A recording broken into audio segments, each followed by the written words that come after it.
Assalamualaikum warahmatullahi wabarakatuh. Perkenalkan, nama saya Muhammad Fahmi Indrawan, NIM 2020 53029, akan membahas tentang metodologi penelitian dan peninjauan literatur.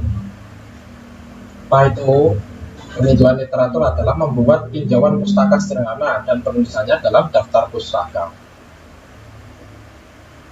Nah, ini nanti yang akan dibahas, itu pengertiannya, fungsinya, tujuannya, dan manfaatnya. Ini penelusuran pustaka. Literatur review berisi uraian tentang teori, temuan dan bahan penelitian lain yang diperoleh dari bahan acuan untuk dijadikan landasan kegiatan penelitian. Uraian ini dalam literatur review ini diarahkan untuk menyusun kerangka pemikiran yang jelas tentang pemecahan masalah yang sudah diuraikan dalam perumusan masalah. Penelusuran pustaka berguna untuk menghindari duplikasi dari pelaksanaan penelitian, sehingga akan dapat diketahui penelitian yang sudah dilakukan. Cara mendapatkan literatur dengan cara membaca, memahami, mengkritik, mereview literatur dari berbagai macam sumber. Tinjauan literatur sangat penting peranannya dalam membuat suatu tulisan atau kerangka ilmiah, di mana tinjauan literatur memberikan ide dan tujuan tentang topik penelitian yang dilakukan. Penulisan literatur review berisi ulasan, rangkuman, dan pemikiran penulis tentang beberapa sumber pustaka. Dapat berupa dari artikel, bisa buku, slide, informasi dari internet, dan yang lainnya tentang topik yang akan dibahas. Biasanya ditempatkan pada bab awal. Semua pernyataan atau hasil penelitian bukan harus berasal dari sumbernya, dan tata cara mengacu sumber pustaka mengikuti kaidah yang ditetapkan. Suatu literatur review yang baik haruslah bersifat relevan dan mutakhir. Maksudnya itu mutakhir adalah yang terakhir, 3 tahun terakhir minimal, dan memadai. Laporan penelitian bagian landasan teori, tinjauan pustaka, semua merupakan untuk melakukan tinjauan literatur. Literatur review merupakan suatu cara untuk mencari artikel, buku, dan sumber-sumber lain, seperti jurnal ilmiah, tesis, disertai dengan proceeding yang relevan pada suatu isu tertentu atau teori dan riset yang menjadi interest kita. Literatur review yang kita dapatkan masih bersifat umum atau general. Merupakan suatu kerangka konsep orientasi untuk melakukan analisis dan klasifikasi yang dikumpulkan dalam penelitian yang dilakukan. Sumber-sumber rujukan seperti buku, jurnal, majalah yang diacu yang hendak relevan serta sesuai dengan yang terdapat dalam pustaka acuan. Tujuannya melakukan literatur review adalah untuk mendapatkan landasan teori yang mendukung pemecahan masalah yang sedang diteliti. Cara mengutip pendapat pakar yaitu harus ada pembahasan dan sikap kritisnya mengenai suatu topik bidang ilmu. Dari literatur review itu yang perlu dilihat adalah perlunya menganalisis, meringkas, membandingkan hasil peneliti yang satu dengan yang lainnya. Literatur review membantu peneliti dalam pencarian tujuan serta dibantu dalam menguraikan bagaimana penelitian tersebut dilakukan. Agar orang lain bisa melakukan perulangan terhadap penelitian yang sama, dalam menguraikan perlu dijelaskan mengenai variabel yang digunakan, model, rancangan penelitian, sampling atau tekniknya, analisis, dan cara penafsirannya. Dalam literatur review ada 2 komponen utama yang harus diperhatikan, yaitu kerangka teori dan kajian yang terkait dengan topik. Terdapat 3 tipe literatur review, yaitu literatur review naratif, kualitatif, dan kuantitatif. Tujuan akhir dari literatur review ini adalah untuk mendapatkan gambaran yang berkenaan dengan apa yang sudah dikerjakan sebelumnya. Nah, gambaran itu terkait dengan isu yang ingin diteliti, namun perlu diingat adalah jangan membahas isu yang sudah kadaluarsa, karena minimal itu relevan 3 tahun terakhir. Ada beberapa isu yang teorinya muncul. Artinya, bila kita mereview literatur, mulailah mengacu pada teori atau mereview tahun terbaru hingga tahun sebelumnya. Yang kedua, aspek utama dalam literatur review. 3 aspek utama dalam literatur review yaitu survei artikel, berikan evaluasi, mendapatkan masukan. Nah, berikut adalah hal-hal yang terkait dengan literatur review. Apa yang menjadi masalah dan kenapa masalah itu penting untuk dipecahkan? Apakah masalah tersebut telah ditemukan? Mulailah menetapkan permasalahan sesimpel-simpelnya yang kita bisa. Apakah metodologi penelitian sudah dimulai? Yang selanjutnya, bagaimana mendapatkan dan memanipulasi data? F. Sudahkah data yang dimanipulasi tersebut diinterpretasikan? G. Apa kontribusinya terhadap penelitian yang dilakukan? Dan apa kesimpulan yang diambil terkait permasalahan? Nah, I. Kesimpulan apa yang sudah dibuat yang sudah cukup menjawab dari problem yang sudah ada? 3.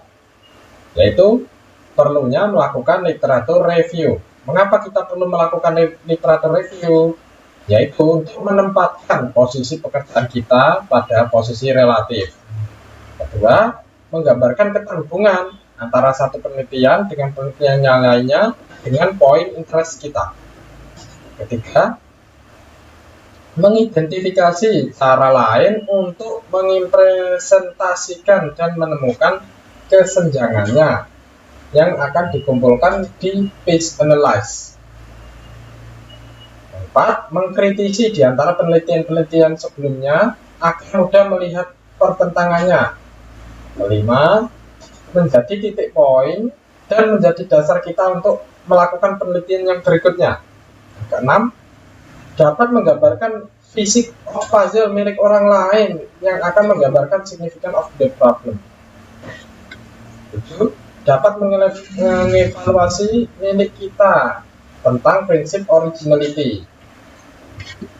Ini keempat, elemen-elemen dalam literatur review. Beberapa elemen yang ada dalam literatur review antara lain adalah menggambarkan subjek penelitian, isu, dan teori. Yang kedua, divisi dari literatur review dimasukkan dalam kategoris, contoh untuk mendukung posisi relatif dan alternatif. Yang ketiga, menjelaskan bagaimana dari setiap literatur review kesamaan dan bagaimana variasinya.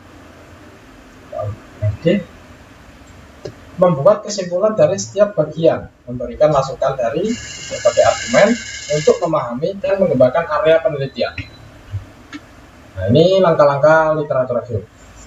Langkah-langkah yang harus dilakukan untuk literatur review adalah 1.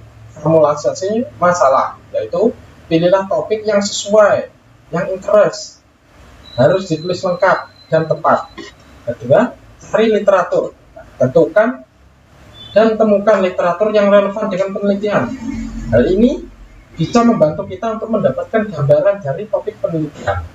Yang ketiga, evaluasi data.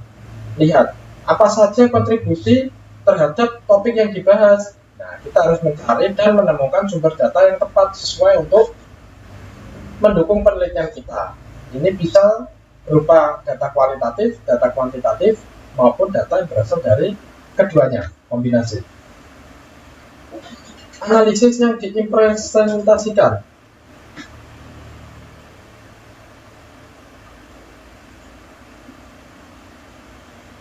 Yaitu diskusi dan menemukan secara ringkas literaturnya.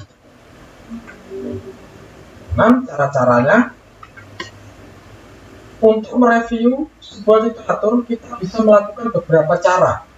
Pertama, mencari kesamaan, mencari ketidaksamaan, memberikan pandangan, membandingkan, dan meringkas.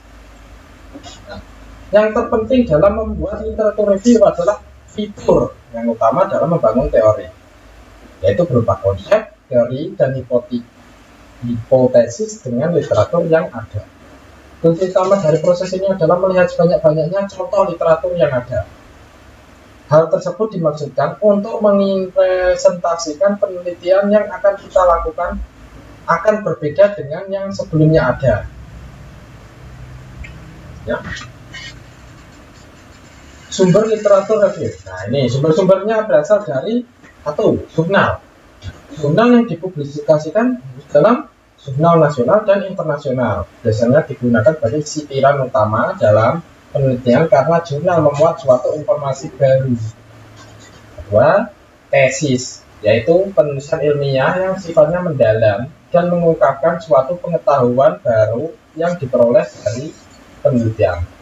Tiga, disertasi, yaitu penulisan ilmiah tingkat tinggi, biasanya ditulis untuk mendapatkan gelar doktor yang berisi fakta berupa penemuan dari penulis.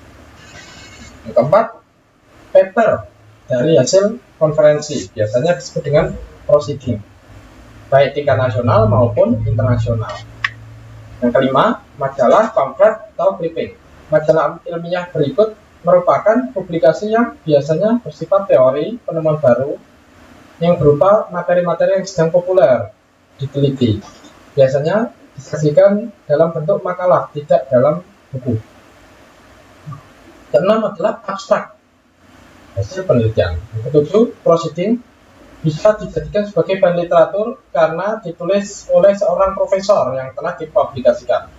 Nah, pengambilan proceeding ini sebagai bahan literatur bisa mempermudah peneliti karena adanya kolaborasi antara peneliti dengan penulis yang mungkin berbeda pada satu institusi yang sama. 8. Kita juga bisa mencarinya di website yang memuat ilmu komputer. Contohnya seperti link ini ya, di sini citesir.nc.net.com/cs. Hierarkinya, siklus penelitian akademik. Yang pertama ini identification of knowledge. Yang kedua, creation of knowledge. Yang ketiga, quality assurance of knowledge. Yang keempatnya, dissemination of knowledge. Ini hierarki penentuan berdasarkan ide.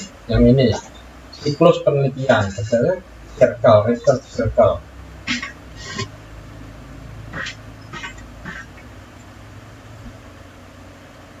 Sekian yang bisa saya sampaikan mengenai tinjauan literatur, kurang lebihnya mohon maaf. Saya akhiri. Wassalamualaikum warahmatullahi wabarakatuh.